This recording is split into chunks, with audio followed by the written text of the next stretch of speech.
locked in a two-way duel with Shedeur Sanders that will resume July 29th. Deshaun Watson just spent one of his scheduled off weeks flying back into an empty building to throw footballs to receivers nobody's ever heard of. That's the story. Not a press conference, not a headline, just a grown man who signed the richest, fully guaranteed contract in NFL history at the time, choosing to skip his own vacation to go grind against a fifth-round rookie for a job that's supposedly already his. Nobody made him do that. There was no mandatory report date, no coach calling him in. He got on a plane on his own and picked up a football on his own in July, weeks before camp even opens. That's not a guy playing it cool. That's a guy who feels something closing in on him and is trying to outrun it before it catches up. This guy's made all this money. He's done nothing for the Browns outside of played maybe one good half of football. And the reason he's panicking is right there on the resume. $230 million guaranteed dollars. And outside of maybe one good half of football, Watson has given the Browns almost nothing to show for it. 2 Achilles tears, a shoulder that needed season-ending surgery, 19 games played across 3 full seasons. That's the receipt for the biggest guaranteed contract in league history, and it's about to get measured against a kid who cost a fraction of a first-round pick. Because that's who's actually standing across from him in this competition. Not one unproven rookie, 2 of them. Shedeur Sanders, a 5th-rounder who started as a rookie last year and still led the team in passing yards doing it, and Dillon Gabriel, a 3rd-rounder who flashed before his season got cut short. Watson isn't just fighting for his job, he's fighting off 2 guys the league barely noticed on draft weekend. Think about how backwards that actually is. This is a man who was handed the richest fully guaranteed contract in league history at the time he signed it. He didn't need to prove anything to anybody just to keep a roster spot. And yet here he is, grinding through an empty facility in the dead of summer against players who cost a combined fraction of his signing bonus, because some part of him already understands the safety net isn't really there anymore. Very young players succeed on the offensive line, where they've upgraded but also drafted Spencer Fano in the 1st-round draft pick. 2 rookie wide receivers to go with Jerry Jeudy. And it's not like Cleveland is leaving whoever wins this job standing in a bare cupboard either.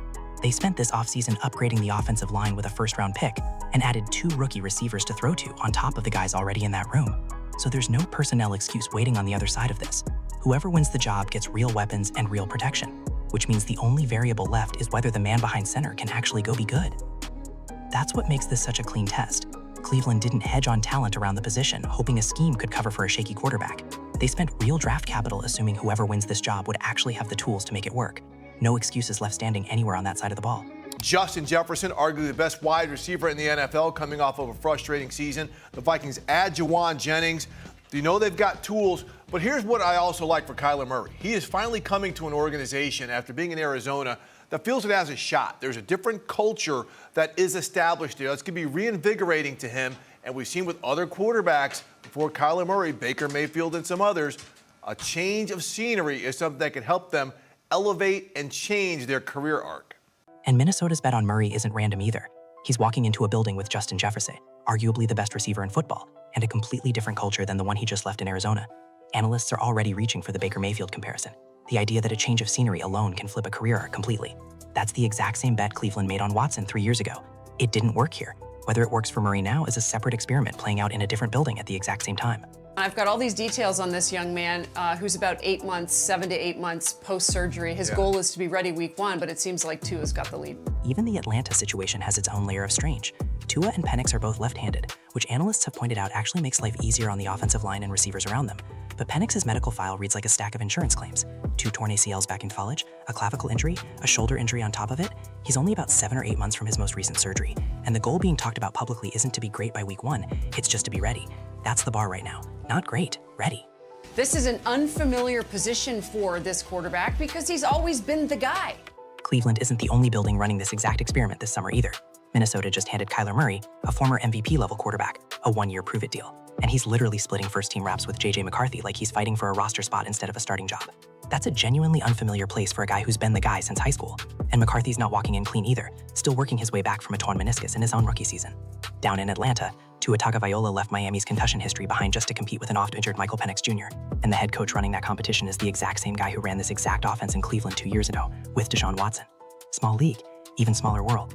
And the fit actually makes sense on paper, because that offense is timing-based and quick hitting, backed by a real run game, which plays right into what Tua has always done well, in a way it never quite clicked for Watson here. Cleveland indicate that Deshaun Watson may be a hair ahead. And what's unique about this situation is, could this be a resurrection of his career finally? For most of the spring, this whole competition got treated like theater. Watson signs the checks, Watson keeps the job. Thanks for coming, see you in September. Then that assumption started cracking. Reports out of Cleveland shifted from Watson's a lock to Watson might just be a hair ahead. And even that came with a footnote attached, because nobody in that building has actually watched him take a real hit yet. That's the turning point of this entire story, and it happened without a single snap of real football being played. That shift matters more than it sounds like on the surface.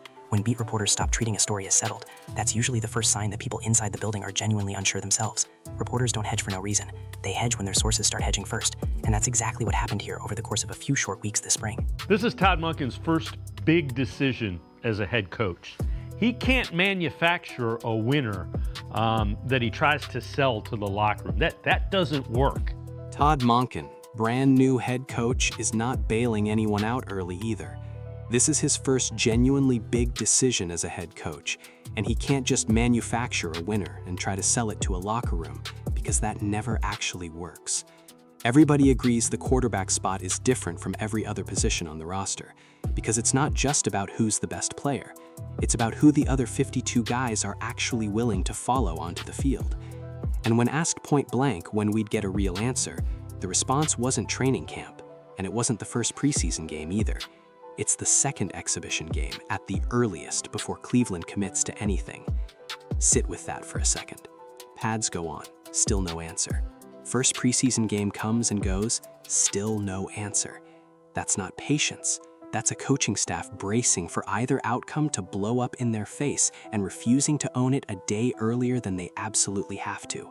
But we're also talking about a franchise that has had 13 different starting quarterbacks since 2020. That is the most in the National Football League. Here's why the whole league should be paying attention to this, and not just Cleveland fans. This franchise has run through 13 different starting quarterbacks since 2020. Nobody else in football is close to that number. This isn't a quarterback competition anymore. It's a 5-year identity crisis that keeps repeating itself every single offseason. And this year's version just happens to have $230 million sitting on one side of the ledger. And that number matters more than people realize, because it means Cleveland doesn't have the patience other franchises might. There's no long runway here, no years of goodwill built up from stability at the position. Every single one of these decisions gets measured against a track record of constant failure, which means whoever wins this job walks straight into a fan base that's already emotionally exhausted from watching this exact story play out over and over again. When I think Kevin Stefanski's offense, it's very methodic. It's take this drop, look here, look here, look here. I think his is more, hey, we're trying to get this guy on this guy. When you see it, take that. And in my mind, that would be more quarterback friendly. What makes Cleveland different from Minnesota and Atlanta is that those are competitions between two guys nobody's buried yet. Cleveland already buried Watson once, mentally, as a fan base, and now has to sit there and watch him try to dig himself back out, half hoping the surgeries didn't take everything, half bracing to be let down again. And Monken's own scheme adds another wrinkle to all of it. His system is built to be looser and more instinctive than the walk-through-your-progression style Cleveland ran under the last coaching staff, which in theory should help a young improviser like Sanders. But it also means there's no scheme excuse sitting there for whoever loses this job. No system to point at, just tape and results, completely exposed. And Monken's proved he can win with exactly this kind of pocket passer before, all the way back to his college days. Every quarterback he had was a structure-first guy, and he still walked away with national championships. It's worth remembering, too, that Monken's last stop was calling plays for a run-heavy offense built around a scrambling quarterback, which is nothing like what he's inheriting here. Neither Watson nor Sanders brings that kind of improvisational scrambling threat. What Monken's actually got is two methodical, structure-first passers and a system that's flexible enough to adjust around whichever one earns the reps, rather than being locked into one specific quarterback profile from the jump. I mean, they'd call Chase Daniel before they called Deshaun Watson to be a backup. There's a version of this where Watson doesn't win the job outright, but still sticks around as a backup. And even that door is basically closed. The hosts covering this team made it plain that Watson would have to play like a top 10 quarterback just to get anyone to look past everything that's happened. And even then, nobody's lining up to pay a guy his money to hold a clipboard. They pointed out journeymen like Josh Johnson and Chase Daniel are still finding backup jobs across the league ahead of him. That's the actual market rate for Deshaun Watson's name right now if this doesn't work. Think about what that actually means for a second. A former #1 overall talent, 3-time Pro Bowler before everything happened, is currently valued below a career journeyman who's bounced through 17 different rosters just to keep a helmet on. That's not a knock on his talent alone. That's what 3 years of missed games and off-field baggage does to a market that used to fight over him. And that comparison to guys running out the clock on their careers isn't random either, because it echoes exactly what happened to Cam Newton, who spent years thinking the call was still coming, right up until it just didn't anymore, and he had to make peace with that in real time. That's the shadow following Watson into camp, not just losing a job battle, but becoming the guy whose phone stops ringing. He always kept thinking, that call will come, that call will come, and then it didn't come. And there's precedent for the league doing exactly this to a guy nobody expected. Joe Flacco got left for dead on his own couch a couple years back, completely written off. Then came back mid-season, led an actual playoff run, lost the job again the next year, got benched, and still threw for 400 yards off the bench the following week anyway. He's still drawing an NFL paycheck right now. The league doesn't retire guys outright. It just quietly stops calling. And Watson, more than almost anyone playing football today, is sitting by a phone hoping this camp is the thing that makes it ring again.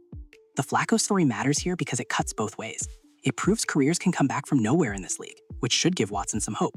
But it also proves those second chances are rare, unpredictable, and usually go to guys who look nothing like a former franchise quarterback still owed guaranteed money. Watson doesn't get to be a feel-good comeback story and a financial albatross at the same time. The league will pick one narrative, and it won't be up to him which one sticks. It's one thing to speculate, it's another thing to see it. And I think when we see it, like Tyver says, when we see it, we'll know it. Zoom out, and this fight has fingerprints all over the league. If Sanders wins this job outright, every team that let him fall to the 5th round has to explain themselves publicly for years. If Watson somehow wins it back and looks like his old Houston self, every executive who mocked that trade has to eat it in front of everybody. Either way, somebody's getting embarrassed on a national stage. Todd Monken's own reputation is riding on this too. This is his first real quarterback decision as a head coach, and getting it wrong doesn't just cost a season, it becomes the headline attached to his entire tenure before he's even coached a real game. Even the people covering this closely admit they're not ready to call it. It's one thing to speculate about who wins this, it's another thing to actually see it play out, and nobody gets to skip ahead to that part yet. Yeah, we've got a long way to go, and we've seen so many times that these quarterback situations can change in a heartbeat. Yep. We're in June. So here's where this sits heading into camp. A franchise that has burned through 13 starting quarterbacks since 2020 is about to hand the job to either a $230 million man who's played 19 games in 3 years, or a rookie who went 3-4 last season and got picked in a round most fans don't even track on draft day. Nobody in that building knows who wins yet. Monken won't say. The pads haven't even gone on. Even the analysts who cover this for a living are admitting they've got a long way to go before anyone actually knows how this ends, because quarterback competitions like this one have a habit of flipping completely once live bullets start flying. Nobody gets to skip the ending here. Not the beat writers, not the national analysts, not the fans already picking sides online right now. And the wildest part is that none of this feels manufactured. This isn't a highlight package pretending to have stakes it doesn't actually have. Two men with completely opposite resumes are about to walk into the same building every single day this summer, split the same reps, get graded by the same coaches, and one of them is going to walk out of camp with his career validated, while the other walks out wondering if that was the last real shot he's ever going to get. And somewhere in Doria, on a week that was supposed to be his vacation, Deshaun Watson is still out there throwing to receivers nobody knows the names of. Because some part of him already understands what everyone else in the league is too polite to say to his face. If he can't beat two guys who weren't even first-round picks, there's no next contract waiting. There's no backup job either. There's just a phone that stops ringing.